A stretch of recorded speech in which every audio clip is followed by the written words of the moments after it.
Tech Cocktail Conversations, candid insights from startup founders, entrepreneurs, and thought leaders from around the globe. So Downtown Project is a separate company that's privately funded, and part of the reason why it's privately funded and separate from Zappos is so that we don't have to worry about short-term ROI. Instead, we can focus on, we call it ROC, Return on Community, and it's a $350 million budget, and it's roughly divided up into a few different areas. We have $50 million allocated to investing in small businesses that help build a sense of neighborhood and community, $50 million to invest into tech startup companies, $50 million into education and the arts, including a partnership with Teach for America, and then about $200 million is allocated for real estate investments. And the goal is to help create a place where you have everything you need to live, work, play within walking distance, and to make downtown Vegas the most community-focused large city in the world, and probably the place you would least expect.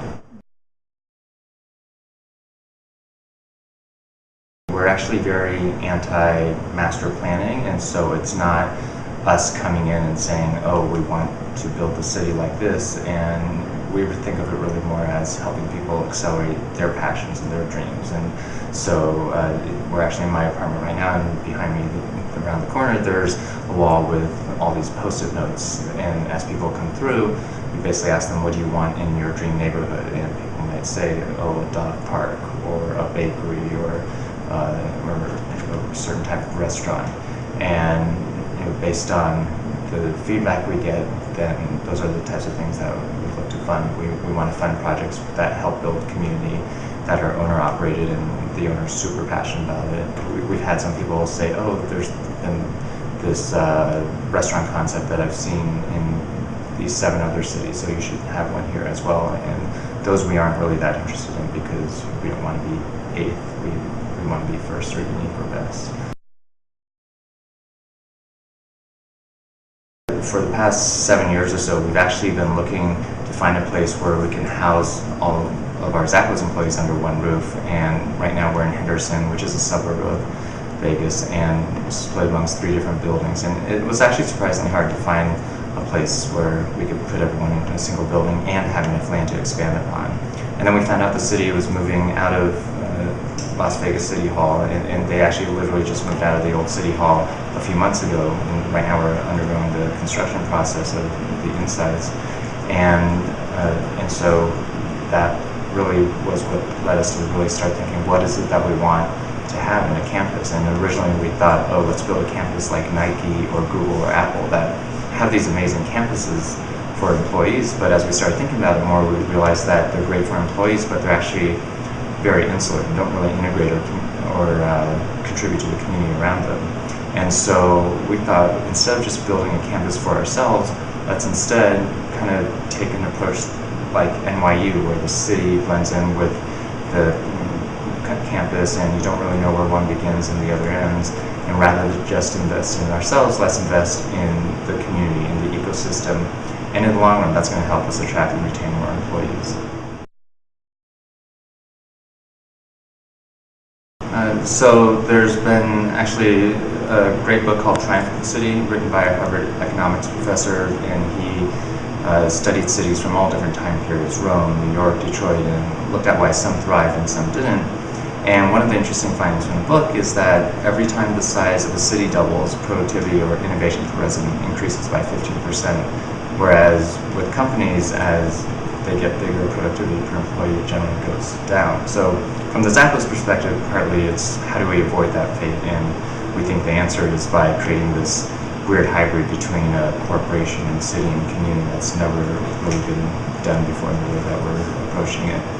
And so a lot of the density stuff actually is just centered around thinking, how do we accelerate serendipity? How do we accelerate collisions? Because most research has shown that most innovation actually happens from something outside your industry being applied to your own, and those are the results of random conversations at bars or coffee shops, and just when you have collisions with people. And we've actually, unknowingly, a lot of the stuff that we have been doing at Zappos just within our offices over the years, that is actually something that can be applied to the city as well.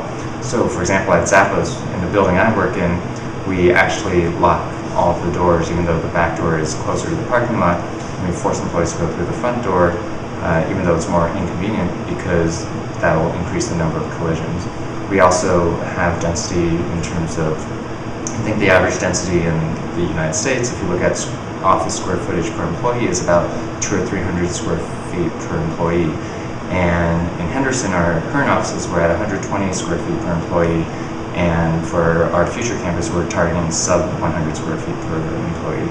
And part of that is being driven by research that has shown that when someone sits twice as far away from you in an office environment, you don't see them half as often.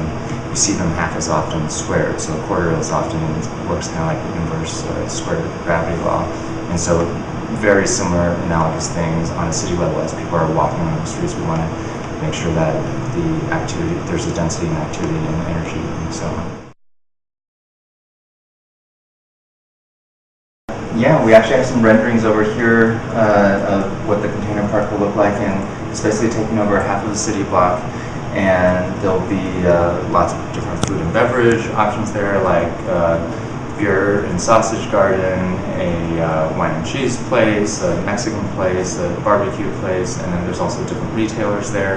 And the idea is to have it be very kid-friendly. There's actually, in the center, we want to create almost like a kid's paradise where there's rock climbing and water features and stuff for them to climb on and so on. And the idea is the kids can be playing in this safe, contained place while the parents are actually out in the food and beverage area, but can keep an eye on their kids. And also there'll be a lawn and a stage, and so they can watch the band. And so it's a place where kids are hopefully begging the parents to go to every weekend, and the parents enjoy being able to hang out with the other adults as well. You know, I come from a tech background, and so I'm used to the idea that you can go from idea to launch in 24 hours if you have enough Red Bulls. And here, anything involving physical stuff just takes longer, and there's a permitting process, and you know, in a lot of cases you actually have to build something, and so, you know, I guess it takes a lot more patience to do this.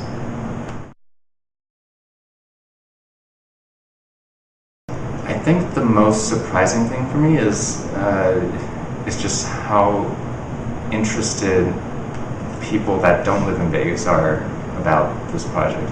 And we've seen people come stay here with us at the Ogden because we have a bunch of furnished apartments that are set up as free hotel rooms for visitors, and they come once out of curiosity, but then they're back 2 or 3 months later, and they keep coming back. Partly, I think, out of curiosity to see what's happened, but then also because every time they come, they're amongst a cohort of people that are also visiting, and so they get to meet interesting people along the way. And we've started doing the speaker series, and it's almost like we're throwing a mini TED conference, but every single week now. And so I think the outside interest has been really surprising and not something that I would have expected a year ago.